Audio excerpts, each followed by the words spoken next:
Good afternoon of you. हमने पिछली class में ईबीआईटी ईपीएस एनालिसिस का रिवीजन स्टार्ट किया था और आज हमारे इस टॉपिक का रिवीजन खत्म भी हो जाएगा। आज की क्लास में मैं आपको कुछ और एग्जाम के इंपॉर्टेंट क्वेश्चंस कवर करवाऊंगा जो हमारे एग्जाम में पूछे जा सकते हैं। तो आइए फिर बिना देरी के स्टार्ट करते हैं आज की क्लास को। पिछली क्लास में हमने जाते जाते ये क्वेश्चन नंबर 4 कर लिया था। आज हमें क्वेश्चन नंबर 5 से आगे बढ़ना है और ये रहा वो क्वेश्चन नंबर 5। इस क्वेश्चन नंबर 5 में हमें इंडिफरेंस पॉइंट निकालने के लिए बोला है और इंडिफरेंस पॉइंट क्या होता है इसका डिस्कशन हमने पिछली क्लास में किया था।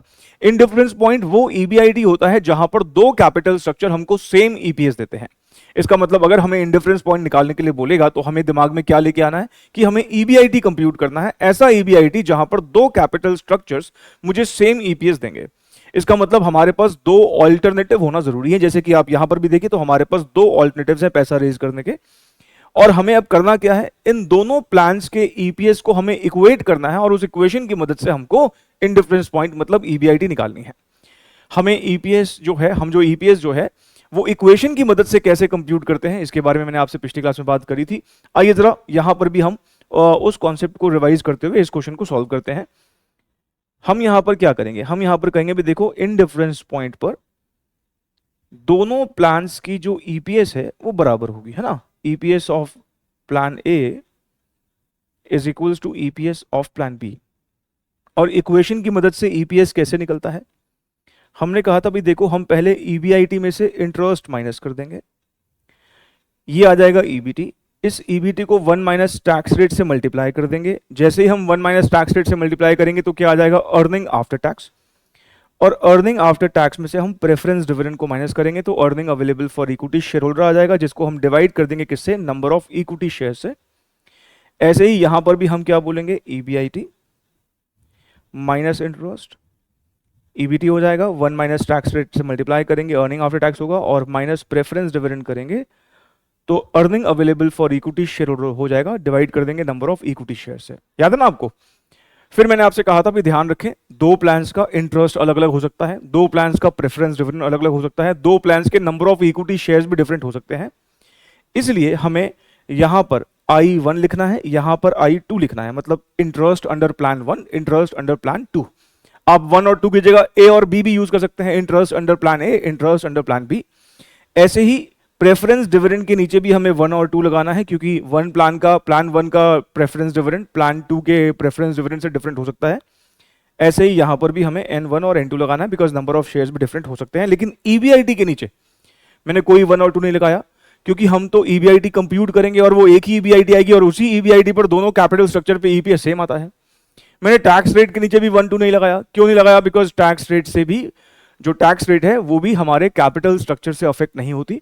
मतलब गवर्नमेंट जो है वो टैक्स का रेट पहले से ही बता देती है और हम अपने बिजनेस को कहीं से भी फाइनेंस करें। गवर्नमेंट को क्या मतलब, गवर्नमेंट कहती है भाई देखो हमारा ये 30% टैक्स हमारे पास पहुंचा देना, आप पैसा जहां से मर्जी रेज करो, वो आपकी हेडेक है। नहीं, अब हमें यहां पर दोनों प्लान्स की जो इन्फॉर्मेशन है वो यहां पर पुट करनी है, क्योंकि ईबीआईटी हमें ध्यान रखना हमेशा निकालना होता है। इसलिए ईबीआईटी तो हम ऐसे ही लिखेंगे, माइनस इंटरेस्ट अंडर प्लान 1। भाई हमारा प्लान 1 में उधार कितना है, 2 लाख रुपए का, 10% का उधार का रेट है, तो इसका मतलब 20,000 हो जाएगा, ठीक है ना। 1 माइनस टैक्स रेट कितना है 40%, तो 40% को हम लिख देते हैं 0.4, minus preference dividend under plan 1, क्योंकि यहां पर प्रेफरेंस शेयर कैपिटल 0 निल है तो इसलिए प्रेफरेंस डिविडेंड यहां पर होगा नहीं। नंबर ऑफ इक्विटी शेयर्स हमको 10,000 दे रखे हैं तो हमने यहां 10,000 लिख दिया। उसके बाद यहां पर आते हैं EBIT minus interest under plan 2 is 0, because यहां पर डेट 0 है। 1 माइनस 40% मतलब 0.4 माइनस 2 लाख रुपए का 15% हो जाएगा 30,000 रुपीज। ये हमारा प्रेफरेंस डिविडेंड हो जाएगा, divided by number of equity shares. पहले आप इसको एब्जॉर्ब करें, क्या आपको ये बात समझ में आती है। सर आप समझने की बात कर रहे हो, हम आपसे आगे चल रहे हैं। अच्छा ठीक है, जो बच्चे मुझसे आगे चल रहे हैं, पता है आप में से हो सकता है कि कुछ बच्चों ने क्या किया हो, कुछ बच्चों ने ऐसे 1 माइनस टी और 1 माइनस टी को कैंसिल कर दिया, क्योंकि आपने पिछली क्लास में भी ऐसे जब हमने क्वेश्चन सॉल्व किए थे आपने 1 माइनस टी को करते हुए देखा था। तो कुछ बच्चों ने हो सकता है कि इस बार फिर से कर दिया हो। अगर आप इस क्वेश्चन में ऐसे करके आएंगे तो पता है एग्जामिनर क्या करेगा, एग्जामिनर ऐसे कर देगा, आप 1 माइनस टी काटेंगे और एग्जामिनर पूरा काट देगा। क्यों काट देगा सर? क्योंकि इस बार आप देखें तो ये 1 - t नहीं कट सकता। क्यों नहीं कट सकता 1 - t? क्योंकि यहां पर 1 - t के आगे -30,000 है। अरे भाई मैथ्स की थोड़ी तो इज्जत करनी पड़ेगी। 1 - t क्या इस बार यहां नीचे लेके आ सकते हो? नहीं लेके आ सकते ना, आगे -30,000 है। इस बार ऐसे नहीं कटेगा और यहां पर सिंपल मैथ्स है, ठीक है। हाँ लेकिन ये जरूर कर सकते हो, ये 5000 इंटू 2 करके ये काट सकते हो, है ना। चलिए आइए इसको सॉल्व कर लेते हैं। अगर मैं इसको सॉल्व करता हूं तो 1 - 0.4 हो जाएगा 0.6 और ब्रैकेट में EBIT -20,000, है ना, इज इक्वल्स टू ये 2 यहां जाएगा और इस बात को ध्यान रखना 0.6 और ये मल्टीप्लाई होके 0.6 EBIT हो जाएगा -30,000। और ध्यान रखें इस पूरे ब्रैकेट के बाहर 2 है और ये हो जाएगा 0.6 EBIT -12,000। ये हो जाएगा 1.2 EBIT -60,000। 1 - 2 0.6 हो गया 0.6 EBIT और ये 60 यहाँ जाएगा तो 60 - 12 48 हो जाएगा। और हमारा EBIT देखो भाई कितना आता है,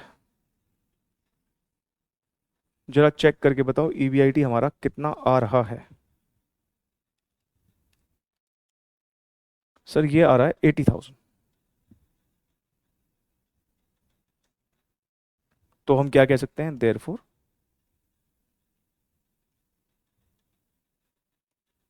indifference point is equals to 80,000। इस 80,000 का क्या मतलब है? आपको याद होगा पिछली क्लास में मैंने वेरीफाई भी करके दिखाया था। इस 80,000 का मतलब है कि इस EBIT पर ये जो दोनों ऑल्टरनेटिव्स हमें दे रखे हैं पैसा रेज करने के, ये दोनों के दोनों ऑल्टरनेटिव्स हमें सेम अर्निंग पर शेयर देंगे, है ना, सेम अर्निंग पर शेयर देंगे।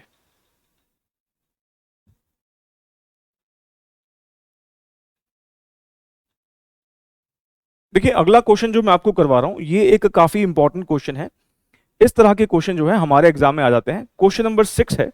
अगर आप देखें तो ये क्वेश्चन पहले कभी CA एग्जाम में आया, फिर हमारे इंस्टीट्यूट ने इस क्वेश्चन को, जब ये FM पहले CS प्रोफेशनल में था तो 2021 में पूछा, और भी इस तरह का क्वेश्चन कई बार एग्जाम में आ चुका है घुमा फिरा के, बस थोड़ी बहुत फिगर्स को वो चेंज कर देता है। अब यहां पर हमें क्या निकालने के लिए बोला है, कह रहा है calculate the level of EBIT eight which the EPS indifference point between the following financing alternatives will occur. और आप भी जानते हैं कि इंडिफरेंस पॉइंट निकालने के लिए हमें दो ऑल्टरनेटिव चाहिए होते हैं। यहां पर हमें दो ऑप्शंस दिए हुए हैं, दो प्लान्स दिए हुए हैं।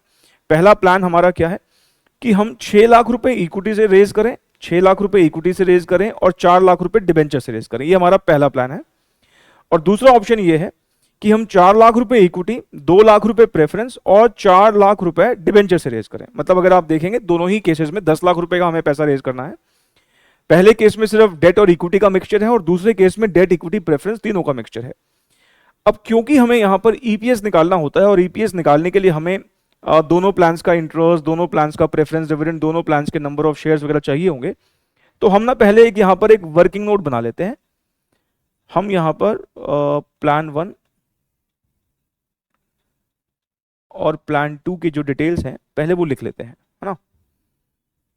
सबसे पहले प्लान 1 में हम जो पैसा रेज करेंगे 6 लाख रुपए इक्विटी से रेज करेंगे और 4 लाख रुपए डिबेंचर से रेज करेंगे। और इस वाले केस में प्रेफरेंस नहीं है, सिर्फ इक्विटी और डेट ही है। दोनों का टोटल कितना हो गया, 10 लाख हो गया। और प्लान जो 2 है उसमें 4 लाख रुपए इक्विटी है, 2 लाख रुपए प्रेफरेंस है और 4 लाख रुपए डिबेंचर्स है ना। तो ध्यान रखें, फिगर्स सही से पुट कीजिएगा। 4 लाख रुपए इक्विटी है, 2 लाख रुपए प्रेफरेंस है, प्रेफरेंस लास्ट में लिखा है हमने, 14% प्रेफरेंस शेयर है, देखो ले रहा, और 4 लाख रुपए डिबेंचर्स है। हमारा यहां पर भी टोटल कितना आता है, 10 लाख आता है। ध्यान रखें एग्जाम में ये क्वेश्चन आएगा तो 5 मार्क्स में आएगा, ठीक है, चलिए अब हम इंटरेस्ट लिख लेते हैं यहां पर पहले। प्लान 1 में इंटरेस्ट हमारा कितना होगा सर? 4 लाख का 12%, 48,000, और यहां पर भी 48,000 ही होगा। उसके बाद प्रेफरेंस डिविडेंड, यहां तो प्रेफरेंस डिविडेंड होगा नहीं, और यहां पर 2 लाख रुपए का 14% होता है 28,000।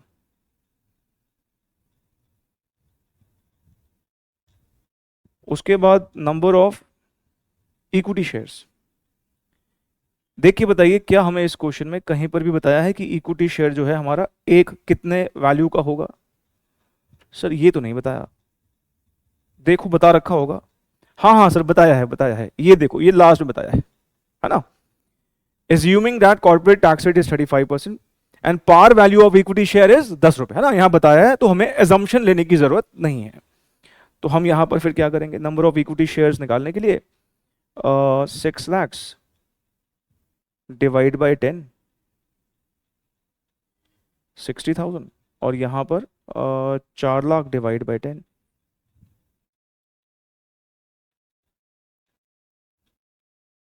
40,000। पहले आप इस वर्किंग को एक बार ऑब्जर्व कीजिए, क्या आपको सारी बातें क्लियर हैं, समझ में आ गई हैं? अभी हमने एक वर्किंग बनाई है बेसिक डिटेल्स। देखो क्वेश्चन अगर थोड़ा सा टिपिकल आ जाए ना इंडिफरेंस पॉइंट के ऊपर, तो पहले ये डिटेल बना लो और उसके बाद इक्वेशन में सारी चीजों को पुट कर दो। सिंपल सिंपल क्वेश्चन है, जैसे हमने जो पिछला क्वेश्चन किया उसमें सारी चीजें ऐसे ही वर्बली देख पा रहे थे हम, तो कोई नंबर ऑफ शेयर भी उसने रेडीमेड दे रखे थे और इंटरेस्ट भी हमने ऐसे ही निकाल दिया, डिविडेंड भी ऐसे ही निकलाया। लेकिन अगर आपको लगे थोड़ा सा भी आप गलती कर सकते हैं छोटी मोटी कोई, तो बेटर है कि आप ऐसे एक डिटेल बना लीजिए और उसके बाद फिर इक्वेशन लिख के सारी डिटेल्स को पुट कर दीजिए। अब हम क्या करने वाले हैं, अब हम लिखेंगे eight indifference point,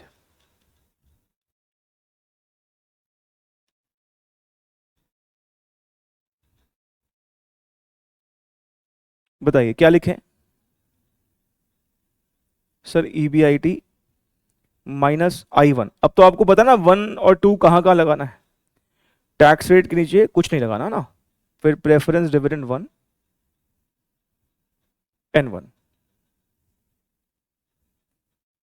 EBIT minus I2 1 minus T minus preference dividend 2 divided by N2। EBIT तो हमको कंप्यूट ही करना है। इंटरेस्ट अंडर प्लान 1 कितना निकाला? 48,000। टैक्स रेट हमको बताया है, एज्यूमिंग कॉर्पोरेट टैक्स रेट कितना बताया था? 35% का 0.35 माइनस प्रेफरेंस डिविडेंड 1 0 है यहां पर। नंबर ऑफ इक्विटी शेयर्स 60,000 है।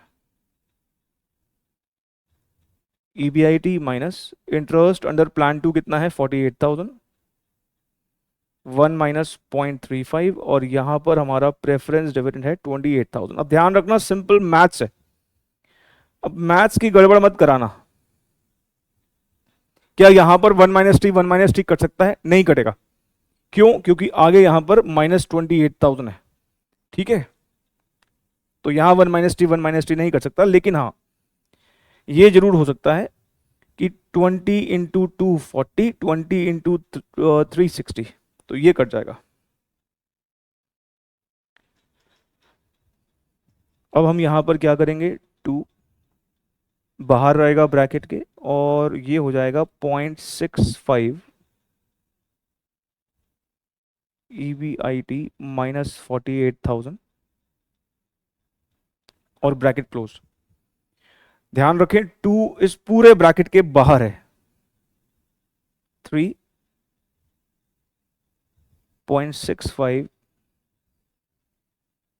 EBIT minus 48,000 minus 28,000 bracket closed.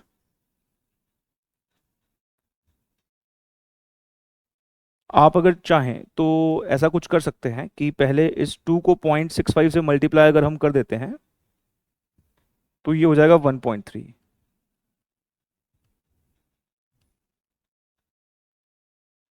ठीक है, और यहां पर हम क्या करेंगे, ये हो जाएगा 0.65 EBIT माइनस, जरा 0.65 को 48,000 से मल्टीप्लाई करो सर, ये आ रहा है 31,200 माइनस 28,000।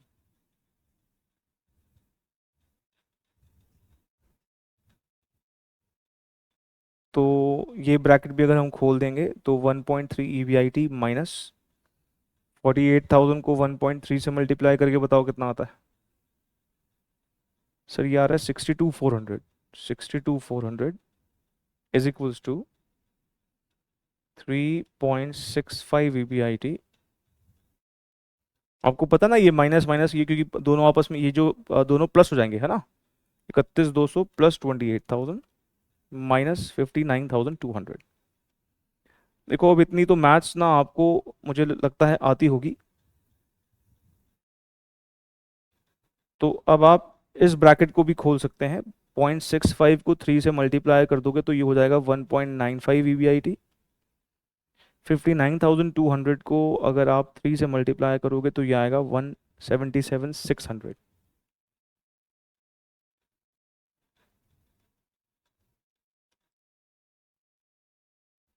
ठीक है, अब आप इसको सॉल्व कर लीजिए।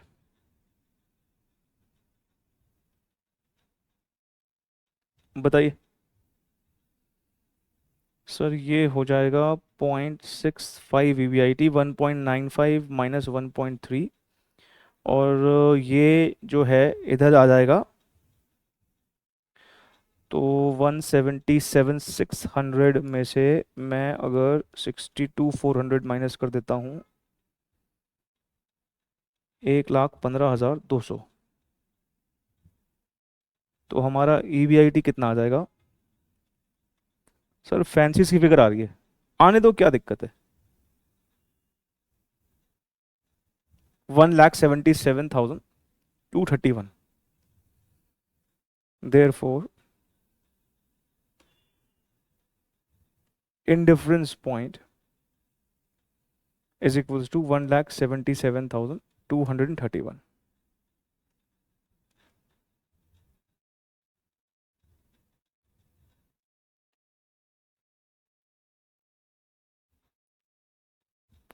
ठीक है, मेरे पास जगह नहीं थी इसे मैंने यहां साइड में लिख दिया।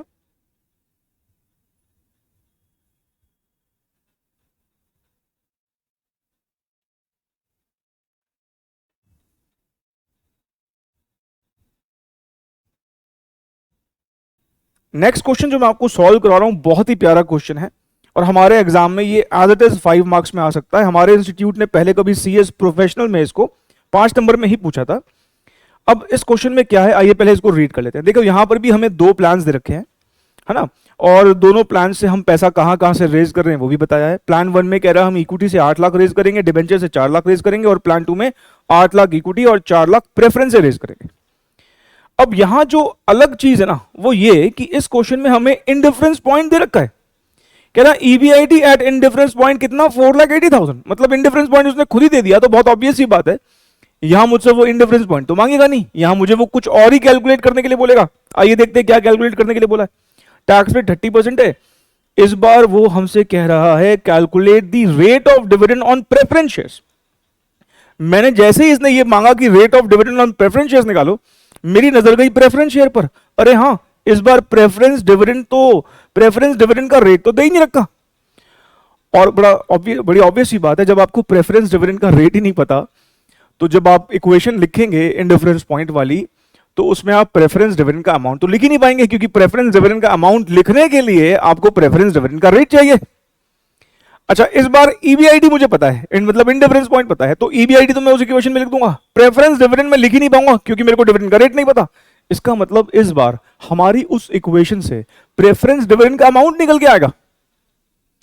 भाई वो इक्वेशन मुझे पता है कैसे बनती है, उस इक्वेशन में कोई भी चीज निकलवा लो आप, नहीं, अगर आप मुझे सारी इंफॉर्मेशन दे देते थे तो मैं EBIT निकाल देता था। अब मुझे आप EBIT बता रहे हो तो ठीक है, कोई और चीज निकलवा लो। इस बार मैं क्या निकाले, हम क्या निकालेंगे वहां से, प्रेफरेंस डिविडेंड का अमाउंट निकालेंगे, और उस प्रेफरेंस डिविडेंड की अमाउंट से हम रेट ऑफ डिविडेंड भी बता सकते हैं फिर, नहीं? आइए जरा इसका कैलकुलेशन हम शुरू करते हैं। मैं आपके सामने इन डिफरेंस पॉइंट का पहले आपके सामने वो फॉर्मूला लिख देता हूं, at indifference point.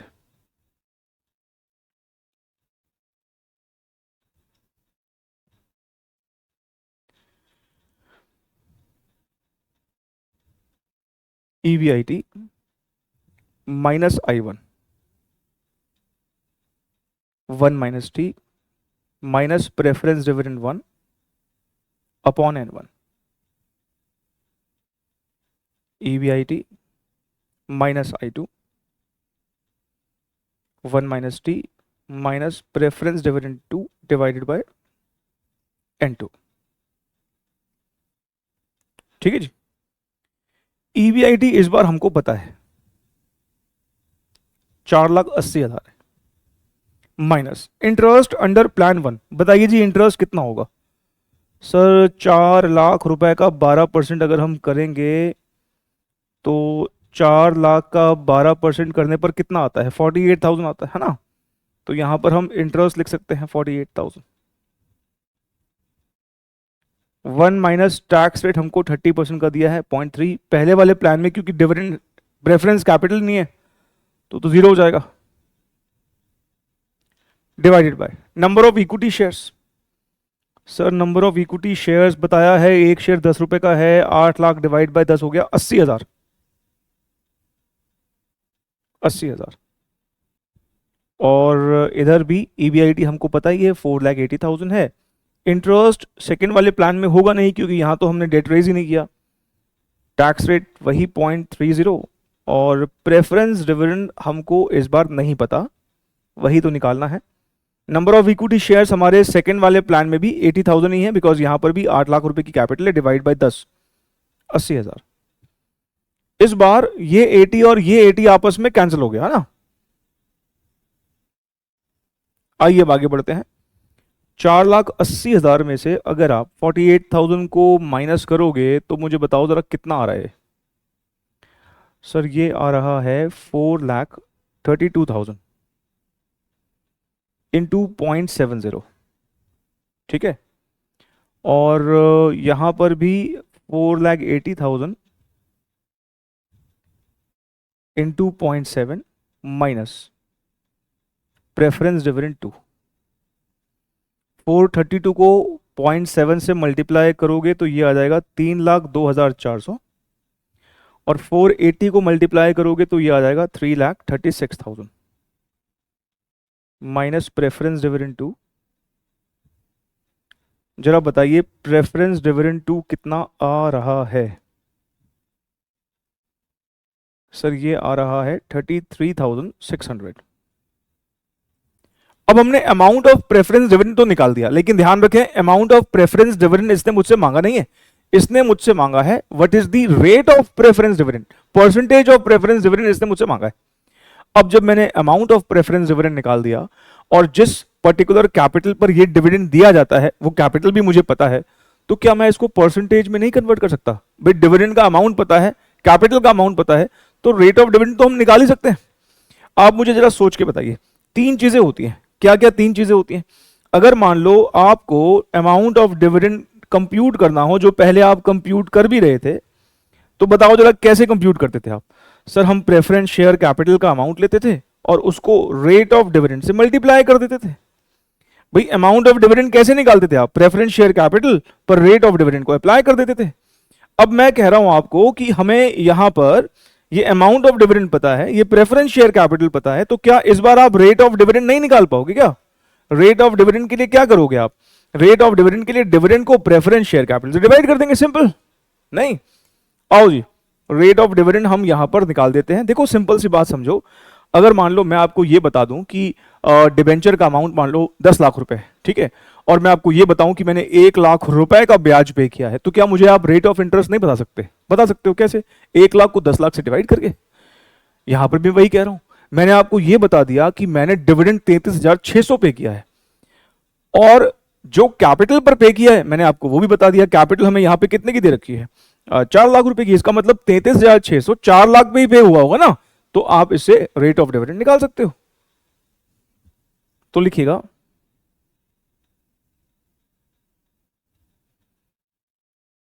rate of preference dividend is equals to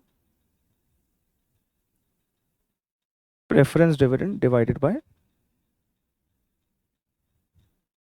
preference share capital multiplied by 100.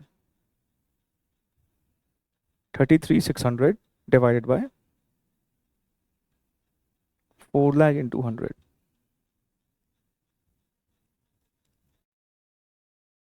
ये आ गया 8.4%. This is the answer. ये एग्जाम में 5 नंबर का बिल्कुल आ सकता है.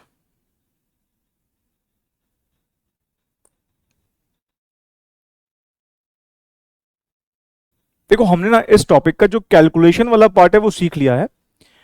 अब हम बात करेंगे इस टॉपिक के कुछ एनालिसिस को लेकर. आपको याद होगा मैंने आपसे कहा था कि हम इस टॉपिक को 2 हिस्सों में बांटेंगे. पहले हम कुछ कैलकुलेशन सीखेंगे और उसके बाद फिर कुछ इंटरप्रिटेशंस या फिर इस टॉपिक का जो एनालिसिस वाला पार्ट है वो हमें डिस्कस करना होगा. तो अब वो वक्त आ गया है कि अब हम इस टॉपिक को थोड़ा सा एनालाइज करेंगे कि ये इनडिफरेंस पॉइंट वगैरह क्या इंटरप्रेट करते हैं. अब देखेंगे आपके सामने ना एक बहुत ही सिंपल सा मैंने एक एग्जांपल रखा है जहां पर मैंने आपसे कहा है कि इनडिफरेंस पॉइंट निकाल दीजिए और मैंने सारी रेडीमेड फिगर्स दे दी हैं. पहले वाले प्लान में इंटरेस्ट 0 है, दूसरे वाले प्लान में इंटरेस्ट 10,000 है, पहले वाले प्लान में नंबर ऑफ शेयर्स 1,000 है, दूसरे वाले प्लान में 500 है. मतलब सब कुछ रेडीमेड फिगर दे दी है. ये एग्जाम्पल मैं क्यों करवा रहा हूं? इंडिफरेंस पॉइंट के लिए नहीं. इस एग्जाम्पल की मदद से ना मैं आपको कुछ कंक्लूजन्स ड्रॉ करवाऊंगा, कुछ एनालिसिस करवाऊंगा. ठीक है, तो आइए पहले जो मांगा है पहले वो कर लेते हैं और उसके बाद फिर कुछ इस एग्जाम्पल की मदद से कंक्लूजन्स ड्रॉ करेंगे.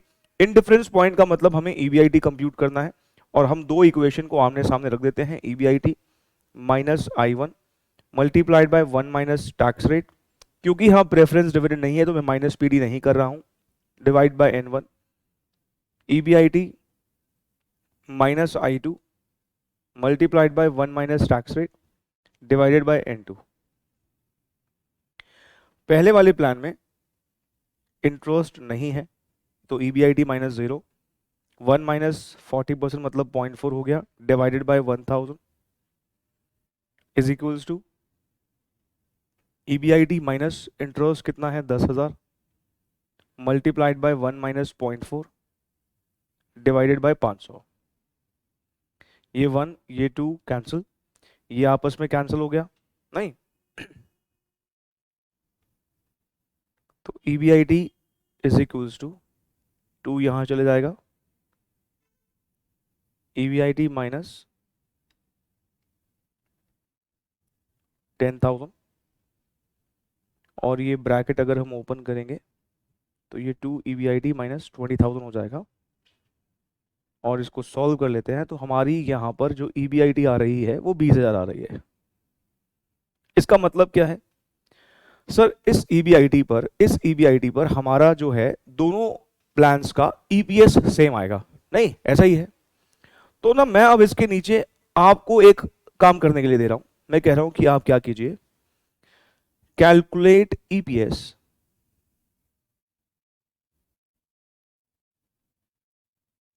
in above example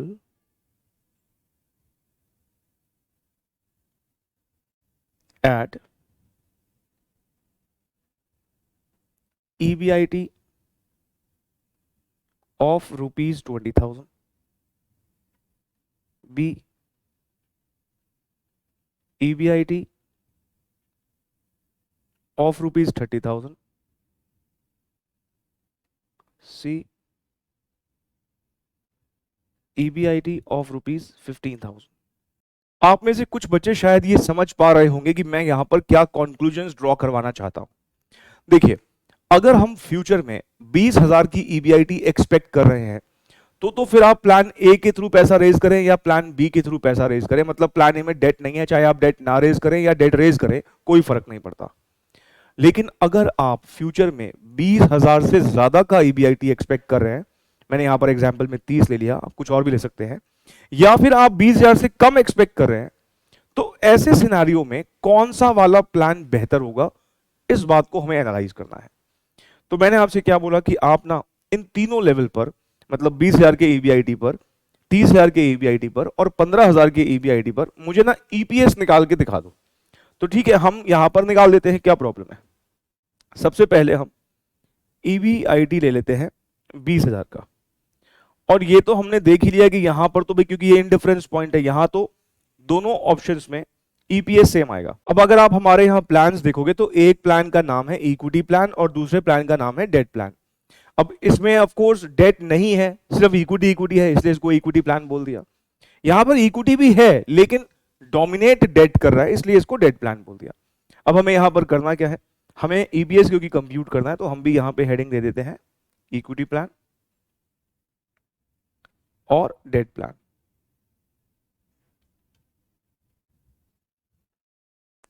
EBIT हमने कहा 20,000 की EBIT पे हमें ईपीएस कंप्यूट करना है, माइनस कर लो इंटरेस्ट।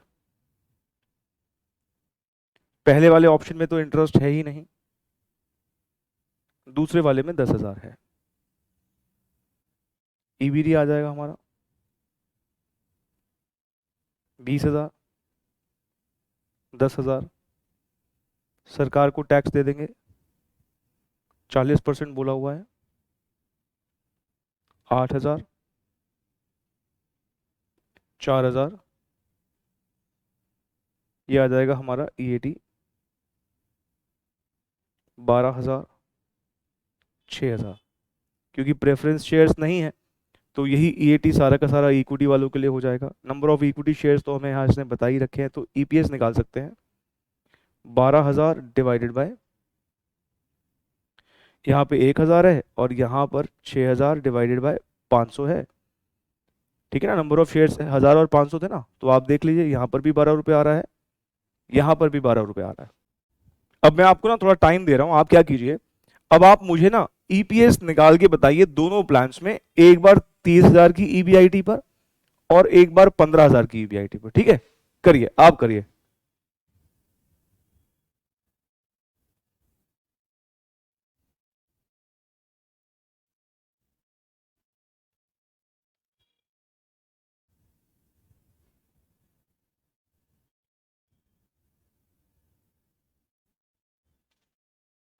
आई होप कि आपने EPS निकाल लिया होगा 30,000 और 15,000 की EBIT पर।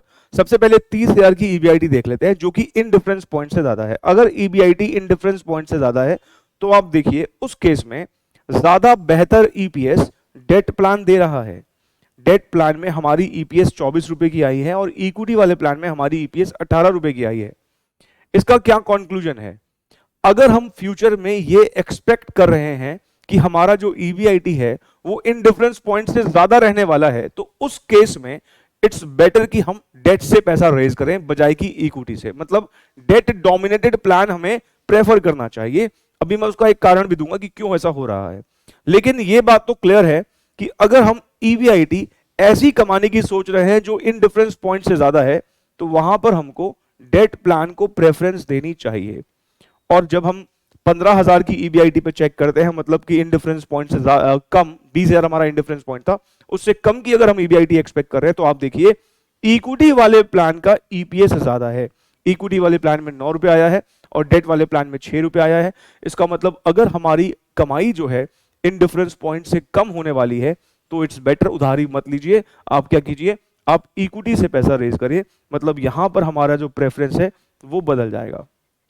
और एग्जैक्टली 20,000 का सोच रहे हैं तो इनडिफरेंट हो जाइए, वहां से कोई फर्क नहीं पड़ता। अब सवाल यह है कि ऐसा हो क्यों रहा है। देखिए अब ना आपने लेवरेजेस टॉपिक पढ़ रखा और वहां मैंने आपको फाइनेंशियल लेवरेज एक्सप्लेन किया था।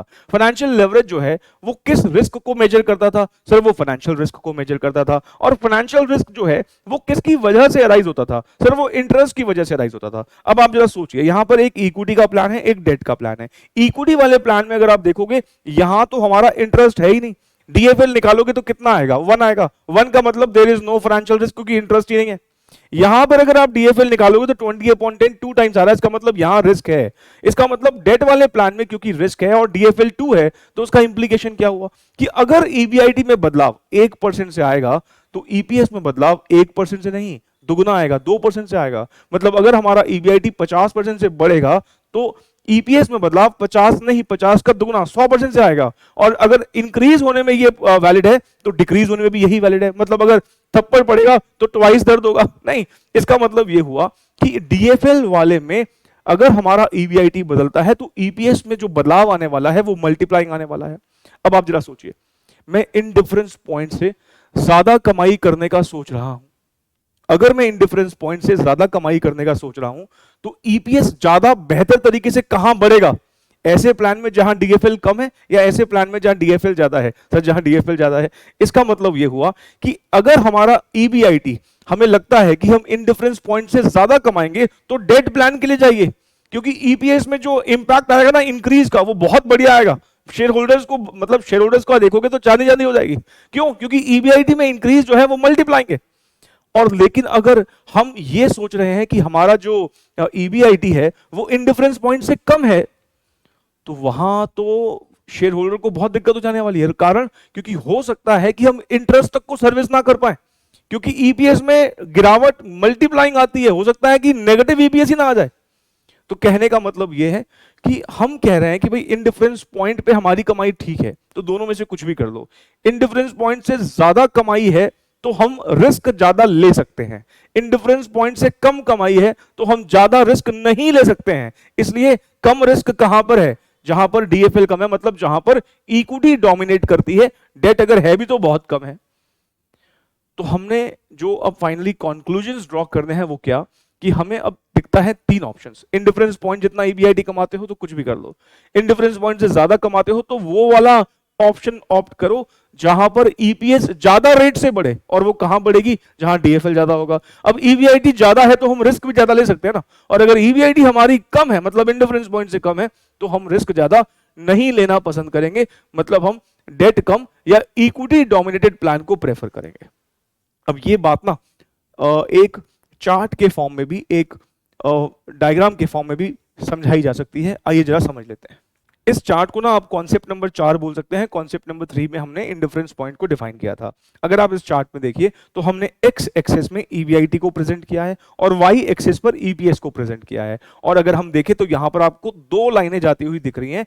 एक वो लाइन जहां पर इक्विटी का डोमिनेशन है, वो ब्लू कलर से हमने यहां पर डिनोट करी है, और एक वो लाइन जहां पर हमने डेट को ज्यादा रखा है, मतलब जहां पर डेट का डोमिनेशन ज्यादा है, उसको हमने रेड कलर से यहां डिनोट किया है। और जहां पर ये दो लाइनें मिल रही हैं उस ईबीआईटी पर, जिस ईबीआईटी पर ये दो लाइनें मिल रही है, हम कह रहे हैं यहां पर दोनों ही प्लान्स का सेम ईपीएस होगा। मतलब ये क्या है? ये इनडिफरेंस पॉइंट है। और अगर हमें लगता है कि हमारा ईबीआईटी इस इनडिफरेंस पॉइंट से ज्यादा हम कमाने वाले हैं, मान लीजिए हम अपना ईबीआईटी यहां पे कमाने वाले हैं, तो आप देखिए यहां पर इक्विटी वाले प्लान का ईपीएस सिर्फ यहां तक पहुंच रहा है और डेट वाले प्लान का ईपीएस और ऊपर तक पहुंच रहा है। मतलब डेट वाला प्लान जो है हमको ज्यादा ईपीएस देगा। ऐसा क्यों हो रहा है? क्योंकि अगर हम इन डिफरेंस पॉइंट से ज्यादा कमा रहे हैं, इसका मतलब हमारी कमाई बढ़िया है। कमाई बढ़िया है तो ज्यादा रिस्क ले सकते हैं। ज्यादा रिस्क लेने का मतलब अगर ईबीआईटी बढ़ेगी तो ईपीएस पे इंपैक्ट मल्टीप्लाइंग आएगा, वहां पर डेट वाला प्लान जो है बेहतर रिजल्ट देगा। लेकिन अगर हमें लगता है कि हमारा जो ईबीआईटी है वो इन डिफरेंस पॉइंट से कम रहने वाला है, तो आप देखिए ब्लू वाली लाइन जो है वो ऊपर है।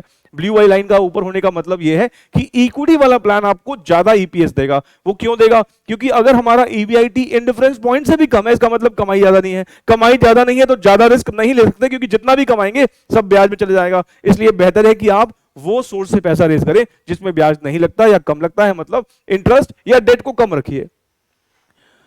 अब अगला जो सवाल बच्चों के दिमाग में आता है कि सर इक्विटी वाले प्लान की लाइन आप देखिए जरा, वो तो जीरो से स्टार्ट है, लेकिन हम जब डेट वाले प्लान की देखते हैं तो उसकी लाइन यहां से स्टार्ट है। अब इसका क्या राज है? आप जरा सोचिए इक्विटी वाली लाइन के बारे में।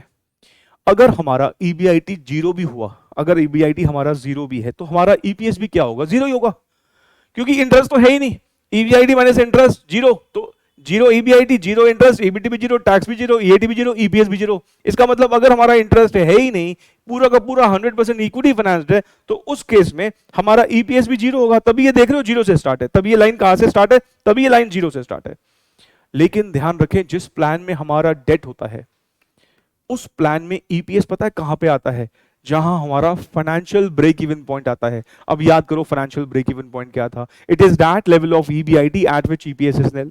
इसका मतलब यह हुआ कि अगर हम डेट वाले प्लान में जीरो ईबीआईटी कमाएंगे ना, जानते हो ये तो नीचे चले जाएगा, नेगेटिव हो जाएगी ये लाइन, मतलब ईपीएस नेगेटिव आ जाएगा। अगर सोचिए ईबीआईटी जीरो है और इंटरेस्ट 10,000 है, तो भाई ईबीटी भी तो -10 हो जाएगा, आपका ईपीएस नेगेटिव हो जाएगा। इसका मतलब अगर आपको ईपीएस 0 चाहिए डेट वाले प्लान में तो कुछ ना कुछ तो ईबीआईटी कमाना पड़ेगा, और वो कुछ ना कुछ क्या होता है? Financial break even point. इसका मतलब अगर आप डेट वाले प्लान को देखोगे तो वो यहां से स्टार्ट है। यहां से क्या स्टार्ट है ये पता है क्या है? अगर मैं इसको डिफाइन करना चाहूं, this is nothing but financial break even point. Financial break even point से स्टार्ट है। अगर मैं इससे नीचे कमाऊंगा तो उस केस में नेगेटिव ईपीएस हो जाएगा। ठीक है, तो ये कुछ ऐसे प्रेजेंटेशन हमने देखी। हमने देखा इंडिफरेंस पॉइंट पे दोनों लाइनें इंटरसेक्ट कर रही हैं, लेकिन अगर हमारा इंडिफरेंस पॉइंट से ज्यादा कमाई है तो डेट वाली जो लाइन है वो ऊपर है, उससे कम है तो इक्विटी वाली लाइन जो है वो ऊपर है। और अगर हम इसको कंक्लूजन की तरह से लिखना चाहें तो यहाँ 3 सिचुएशंस बनती हैं। इंडिफरेंस पॉइंट जितना ईबीआईटी है तो इक्विटी या डेट प्लान कुछ भी कर लो, कोई दिक्कत नहीं। ईबीआईटी ज्यादा है तो हम डेट वाले प्लान को प्रेफर करेंगे। ध्यान रखना यहाँ वर्ड है डेट डोमिनेटेड प्लान। मान लो हमारे पास 2 प्लान है, एक में डेट है लेकिन कम है और एक में डेट ज्यादा है, तो अगर हमारा इंडिफरेंस पॉइंट से ज्यादा ईबीआईटी है तो हम डेट डोमिनेट, मतलब जिसमें ज्यादा डेट है, जिसमें ज्यादा डेट है हम वो ऑप्ट कर लेंगे। और फिर अगर ईबीआईटी हमारी कम है तो फिर हम इक्विटी डोमिनेटेड प्लान जो है वो हम रेज करेंगे। इक्विटी डोमिनेटेड प्लान का मतलब मान लीजिए दोनों प्लान्स में डेट है लेकिन एक में ज्यादा डेट है एक में कम डेट है, तो हम कम डेट वाला प्लान रेज करेंगे जिसमें इक्विटी का कंपोनेंट ज्यादा होगा, वो वाले प्लान से पैसा रेज करेंगे। तो मेरे ख्याल से बात आपको समझ में आती है। इंडिफरेंस पॉइंट पे कोई दिक्कत नहीं है। इंडिफरेंस पॉइंट से ज्यादा कमाई हो रही है तो लो रिस्क, कोई दिक्कत नहीं। इंडिफरेंस पॉइंट से कम कमाई हो रही है तो रिस्क कम लेना है या रिस्क नहीं लेना है। ठीक है जी। अब ना इस एग्जाम्पल की मदद से मैं एक छोटा सा कॉन्सेप्ट आपको और एक्सप्लेन करूंगा। आइए जरा देख लेते हैं। यहां पे ना हमें इंडिफरेंस पॉइंट कंप्यूट करना है। अब इंडिफरेंस पॉइंट का फॉर्मूला तो आपको पता ही है, तो हम क्या करेंगे, हम लिखेंगे EBIT minus I1 multiplied by 1 minus tax rate divided by number of equity shares is equals to, इसको N1 लिख देते हैं, ईबीआईटी माइनस I2, यहां पर मैं प्रेफरेंस डिविडेंड नहीं लिख रहा हूं क्योंकि वो है ही नहीं, डिवाइडेड बाय N2। ठीक है, ईबीआईटी कंप्यूट करना है, ये बात तो समझते हो आप। Minus interest under plan 1, 1 lakh रुपए का डेट है, यहां पर 8% का ब्याज का रेट है, तो 1 लाख का 8% होता है 8000। 1 minus tax rate 1 minus 0.4 divided by equity shares, यहां 10,000 है, is equals to EBIT minus 1 lakh रुपए का 10% कितना होता है 10,000, 1 माइनस 0.4 डिवाइडेड बाय यहां पर भी कितना है 10,000। ठीक है, अब आप जरा यहां चेक करें, ये 10 आपस में कैंसिल, ये 1 माइनस 0.4 ये भी आपस में कैंसिल। जानते हो अगर हम यहां पर देखेंगे तो यहां पर एक विचित्र घटना घटेगी। सर विचित्र घटना घटेगी क्या मतलब? आप देखिए तो सही एक बार, ये ईवीआईटी और ईबीआईटी आपस में कैंसिल ही हो जाएगा, और हम कह रहे हैं कि 8,000 बराबर होता है 10,000 के। ये तो एक वियर्ड बात हो गई। 8,000 क्या बराबर होता है 10,000 के? नहीं होता। कहने का मतलब यह है कि ये वो एग्जाम्पल था जहां पर इनडिफरेंस पॉइंट नहीं निकल पाया।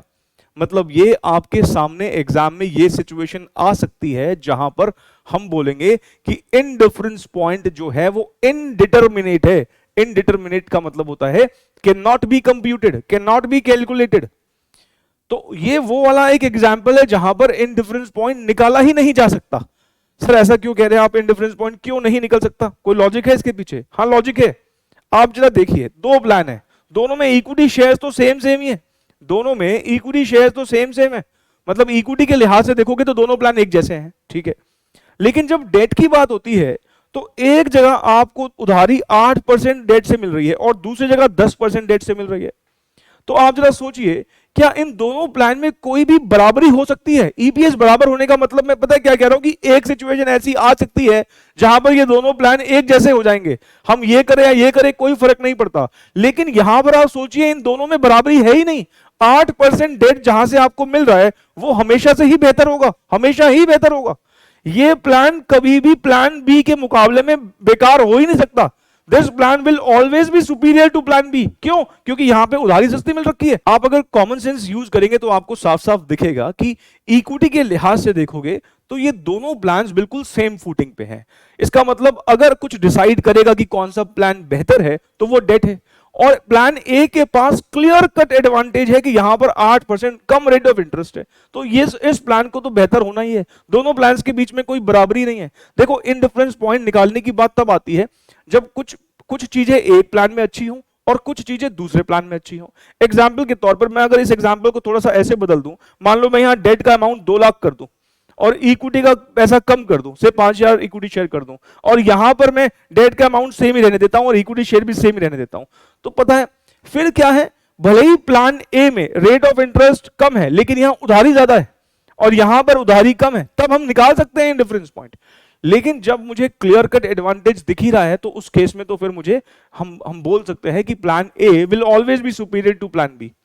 अब आपको एग्जाम में इतना ज्यादा सोचना नहीं है, आपको एग्जाम में इंडिफरेंस पॉइंट निकालना है, और अगर ऐसी कोई सिचुएशन आ जाए जहां पर ईबीआईटी ही आपस में कट जाए तो उस केस में हम बोलेंगे कि indifference point is indeterminate, that is it can not be computed. तो लिखिए, आप इसके नीचे एक लाइन लिख लीजिए,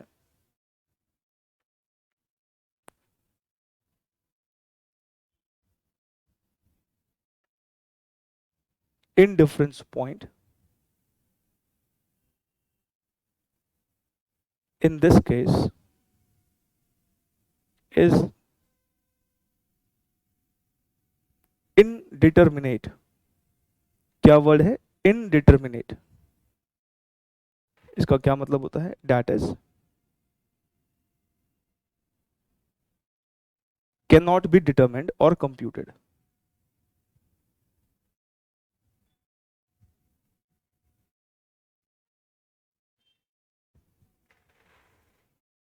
जो मैंने आपको भी एग्जाम्पल करवाया ना, उसका डायग्राम कुछ ऐसा बनेगा। आप देखिए, क्योंकि दोनों में डेट था तो इसलिए दोनों ही जीरो से नहीं स्टार्ट हो सकते, वो थोड़ा सा आगे से स्टार्ट हुआ है।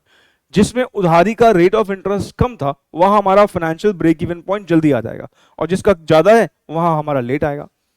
दोनों में आप देख रहे हो कोई इंटरसेक्शन पॉइंट नहीं है, कहीं पे इंटरसेक्ट नहीं कर रहे, दोनों पैरेलल लाइंस चल रही हैं। इसका मतलब ये कि हमेशा और हमेशा प्लान ए जो है, प्लान वन जो है, वो ज्यादा ईपीएस देगा कंपेयर टू प्लान टू। इसलिए हम बोल रहे हैं कि ये दोनों जो है इंडिफरेंस पॉइंट नहीं होता, दोनों अगर हम ग्राफ बनाएंगे तो पैरेलल लाइंस में चलेंगे। ठीक है, ये आपको अगर ड्रॉ करना है तो कर दीजिए।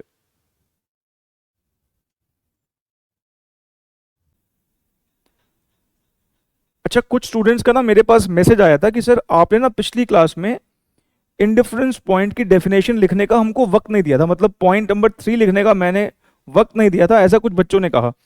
तो ठीक है, ये लो मैं आपके सामने वो स्लाइड रख दी है, इसको आप नोट कर सकते हैं। इनडिफरेंस पॉइंट की डेफिनेशन हमने पिछली क्लास में लिखी ली थी। अच्छा, एक बात ध्यान रखिएगा, इनडिफरेंस पॉइंट का ना एक नाम ये भी होता है ईपीएस इक्विवेलेंसी पॉइंट। मतलब ये एक ऐसा पॉइंट होता है जहां पर ईपीएस जो है वो इक्वल होती है। तो हो सकता है कि हमारे एग्जाम में वो ये ना कहे कि इनडिफरेंस पॉइंट निकालिए, वो ये कह सकता है कि ईपीएस इक्विवेलेंसी पॉइंट निकाल दीजिए। तो इनडिफरेंस पॉइंट ही पूछ रहा है वो आपसे, ठीक है।